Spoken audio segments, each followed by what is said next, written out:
What's up, you guys? Hope you're doing well. It's a beautiful day in Ecuador, and it's really beautiful. Like, I'm not even being sarcastic. It's just like stunning. Like, I haven't had this amazing sleep for as long as I can remember. And not that my sleep was bad. I mean, I didn't think my sleep was bad, but wow, like my sleep is crazy good now. Like, I could sleep for like 14 hours at a time, something crazy like that. Here, like 12. Last night, I think it was like 12 hours. Just amazing sleep. And it's just, I'm so calm. And the oceans, the waves are so relaxing. And there was frogs outside that were just like ribbit, ribbit all night, making frog sounds. And then just birds. You probably hear some of them now, although it's kind of blocked out by someone's doing construction, I think. But it's just it's really nice. Like, wow, it feels so nice and jungly. But there's definitely bad stuff too. Like, Wi-Fi doesn't work and it's driving me nuts, because everything is dependent on Wi-Fi for me, like my survival. But not as bad as it would if I was in the US, actually, because my Wi-Fi in Dallas was never working either.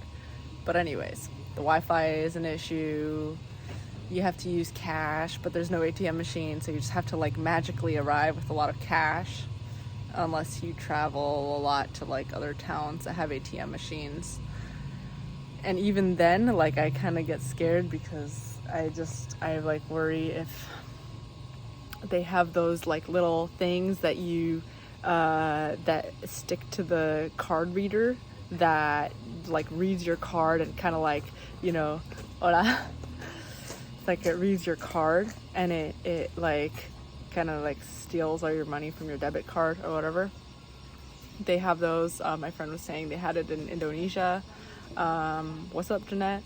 And it's like not fun if you put your card in your debit card in an ATM machine, and then it reads your account. It's like I don't even know what it's called, but people use it to steal people's money from ATM machines. And it's like, so you just have to make sure that the ATM machine that you use doesn't have like a reader that gets access to all your account information and then and then draws all your money from your bank account. So that's the fun stuff. And then also like, yeah, the mosquitoes just drive me nuts too, like these mosquitoes. And then also just like the lack of options, lack of anything being open, like everything's muddy, slippery, like, it's like there's one place that we eat at every day because he not only also has Wi-Fi, but it's also just like the only place that's open every day. And it's just like plantains and avocados every day. It's like really, really yummy, but like imagine plantains and avocados every day, all day. Like that's all you're eating. So, and like occasionally some meat, But anyways, so the point of this video is what happens if you lose all your money? Because this is a real fear for a lot of people. And it's not just, if you're crazy and you have mental issues and you're on the streets and you're homeless and you're on drugs. It's not just those people, it's everybody in the US, even the people that you think are like the richest, all the way at the top, the landlords and the investors. Who are investors? Investors are normal people. Everybody right now in the US is having issues. And I think the biggest issue when you're stressed out about money, the biggest issue is that you're not able to like think about what to do next because you're so focused on, oh no, what if I lose all my money? What happens if I lose all my money? And they just don't think about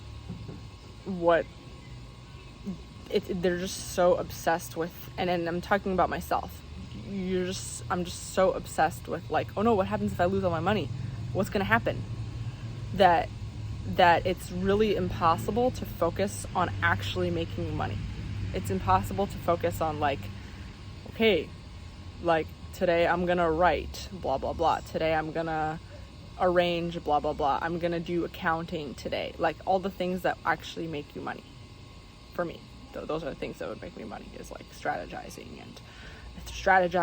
and writing and doing stuff and making these YouTube videos. I mean, these YouTube videos aren't really for money. It's because I actually really like doing this. And even if I'm stressed out, like, this is a thing I like doing. But everything else, I'm just too stressed out to do anything else because, and even the YouTube videos, actually, I get too stressed out when I'm trying to upload, especially when the Wi-Fi is bad. Like, I just give up because I'm just stressed out. So that's a problem. If you're so stressed out about what happens if I lose all my money, that you can't focus on doing the things that actually make you money. Ugh, let's fly. Mosquitoes. So, I'm going to tell you from here, from the jungles of Ecuador, although right now this isn't like fully a jungle because you could see there's a fence and there's like civilization. But anyways, this is like me telling you exactly what's going to happen. And hola. This is me telling you exactly what's going to happen if you lose all your money. You know what's going to happen? You're not going to die. More likely, what's going to happen is you're going to be in a situation that's not comfortable. Like, you might have to move in with other people. You might have to lose a lot of pride. You might, if you have a lot of pride and you don't want to ask other people for help and you don't want to move in with other people, and you're like me, you might move to another country. How do you get a plane ticket to get to another country? Well, maybe you might get it on your credit card. You might take your car, if you have a car, you might drive it all the way down to Mexico.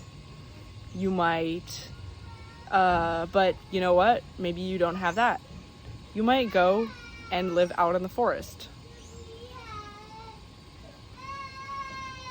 Like, there's so many things that you might do if you lose all your money, but what's not going to happen is that overall, your life won't get worse. You just might have like an initial, like, first period of discomfort where it's like, oh no, what am I going to do? And you're going to have to figure it out. And it's going to be scary, but it won't necessarily be bad.